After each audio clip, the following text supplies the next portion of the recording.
Today, I feel like being happy. I'm happy! Okay, well, it's not that easy. It takes time. Today, let's learn how you can choose the way you feel.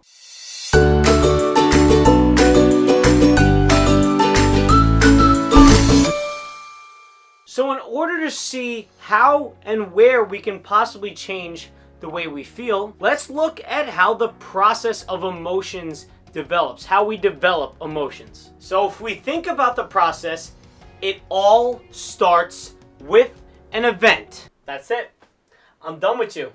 I don't need you no more. Why do I feel like this happens to me every single week? Right? The event is something that causes the emotional reaction in the end. The event is that thing that starts everything down its path.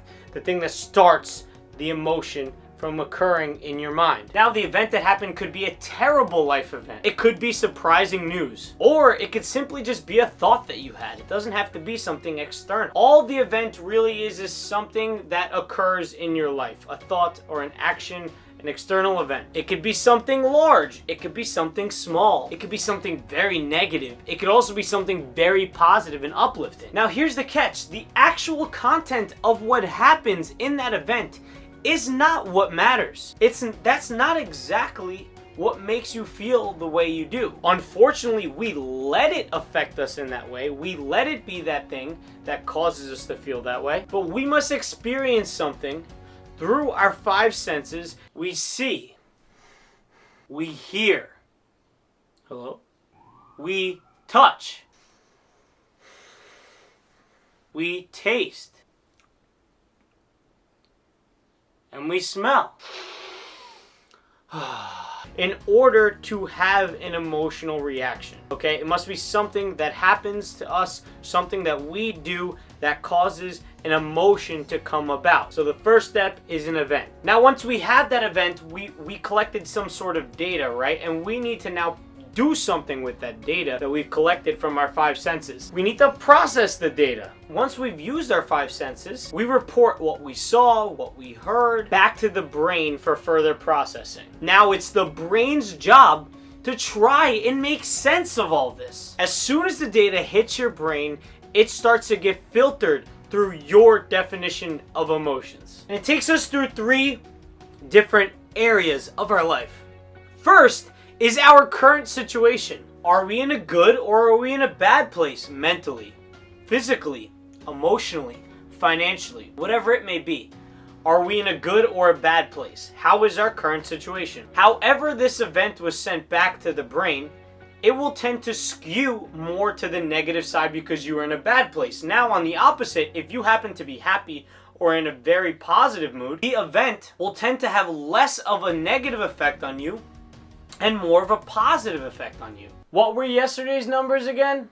0, 1, 3, 7, 6, 4, 3. Oh my God, I won the lottery! All my financial worries are gone. See, I won the lottery there, so anything that will happen to me that's negative, that would usually be negative, may not affect me as much. And anything that affected me positively, well, I will be even more ecstatic about because I'm already in a positive situation. So now that we've talked about the current situation, let's talk about how your current emotional state affects the processing. This works in a very similar fashion to your current situation. If we are having a bad day emotionally, what'll happen is we are going to be affected by the event differently. If we're having a positive day, we tend to be affected more positively by the event that happened. Because I won the lottery, right? I'm feeling fine emotionally. I'm on a high right now. So nothing will really affect me.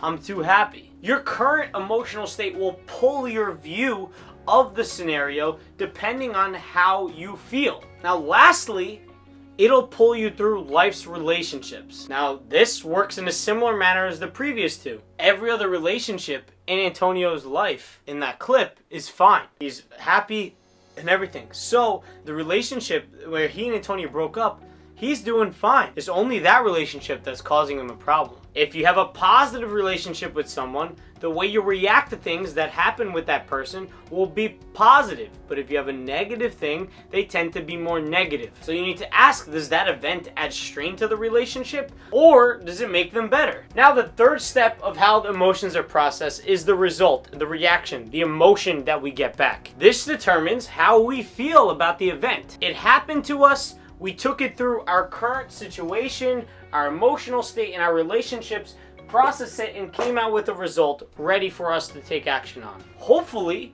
the processing leads us in a way to make a logical or emotional decision and take action so we can resolve the emotion that comes from it. So I want to ask you now is, how can two different people experience the same exact situation and have two completely different outcomes to the situation emotionally? That's fine.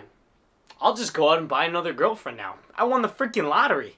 Now that's where we get to choosing the way you want to feel. If you can change the filters that give us the result from the event, then you can now control the outcome. When you control the outcome, you control the way you feel.